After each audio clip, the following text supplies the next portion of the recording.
All right, let's step into another world today. We're going to explore a story about a place that's literally woven from light and happiness. I can't wait to dive into this magical world with you. So, our journey starts with this gorgeous little secret, a place tucked away from all the noise of our everyday lives. I mean, can you imagine that? A place so peaceful, so completely serene, that even time itself decides to slow down and just catch its breath there. So what do you say? Let's take a deep breath and venture right past those shimmering waterfalls and find out what's really waiting for us inside this hidden sanctuary. Now, right away, you have to understand this is not your average garden. Seriously, forget everything you think you know about roses or daisies. Here, the very stuff of nature is completely different. It's crafted from the softest glow of the moon and the warm, velvety touch of the sun. It's just this breathtaking, otherworldly landscape.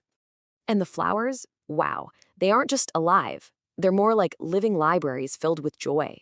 Every little vibration you feel in the air is like a sound wave carrying a happy memory. It creates this constant, soothing hum of pure positivity that just fills the whole garden with this glowing sense of calm. Of course, every magical place needs a guardian, right? And this is where we get to meet ours. Her name is Elara, and she's the keeper of the glow. But her job is unlike any gardener you've ever imagined. She doesn't use soil and water to nurture this world. No, she uses something way more powerful. You see, the garden, it's directly plugged into the happiness of the entire world. It's kind of like a living, breathing barometer for joy. Just think about that. Every single pure, uninhibited laugh from a child, somewhere out there, makes a brand new, glowing flower bud pop up right here in this garden. What a beautiful, beautiful idea. Okay, so this is where our story really starts to take off. Because one morning, Elara sees something absolutely extraordinary. It's an event that signals this huge shift in the garden's rhythm.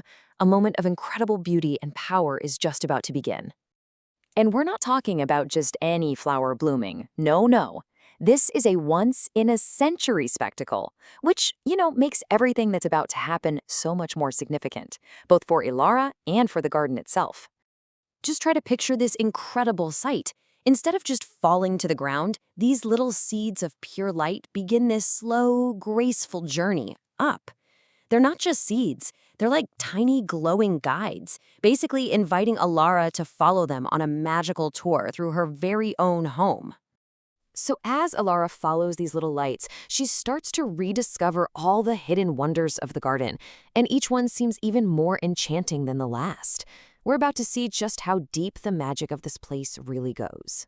Her first stop is this pond, where the water isn't just crystal clear to look at, it actually has a taste that's both refreshing and magical, like cold peppermint tea.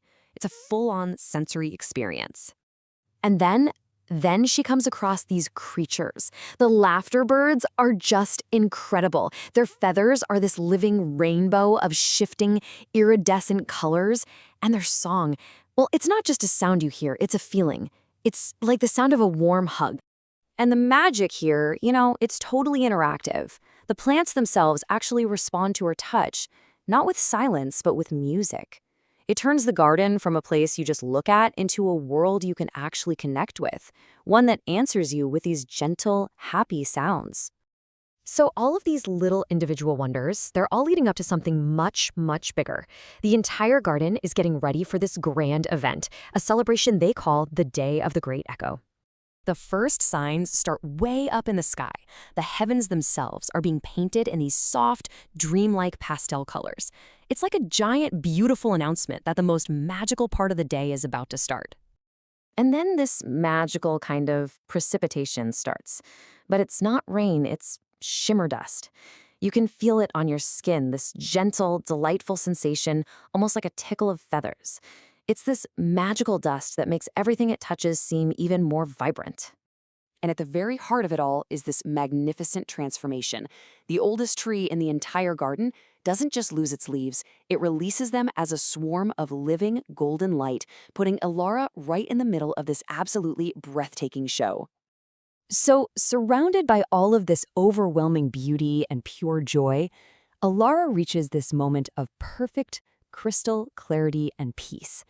And it's a moment that's so powerful, it inspires a wish. Now just pause for a second. Think about that. If you were standing right there, in the center of all that light and all that wonder, what would you wish for? It's a pretty powerful question to ask yourself before we find out what Elara chooses. And this is her choice. It's not a wish for herself at all. It's this selfless, beautiful wish to just share the magic of this garden with everybody everywhere. She just wants to send one tiny piece of this incredible wonder out into the world. And the garden's response to her wish is this massive sensory explosion. And that fragrance, vanilla, rain-kissed earth, and home. It's the perfect blend of comfort, nature, and that feeling of belonging. It's literally the scent of pure contentment. And this mist, this is her wish coming to life. It's literally made of happiness, carrying all those echoes of joy out of the garden and out into the wider world for everyone. And that is the message that's carried on that mist. This entire experience, this whole story, it's really a reminder. It's a promise that even when we can't see it, a tiny spark of this magic, of this wonder, is always, always within reach. And so the story leaves us with this final, beautiful thought to carry with us. The idea that the garden isn't just some physical place, but it's really a metaphor for our own hearts. It's suggesting that our own joy, our own smiles, those are the real seeds that create a light inside of us that's resilient and powerful and that nothing in the world can ever, ever dim. What a wonderful thought.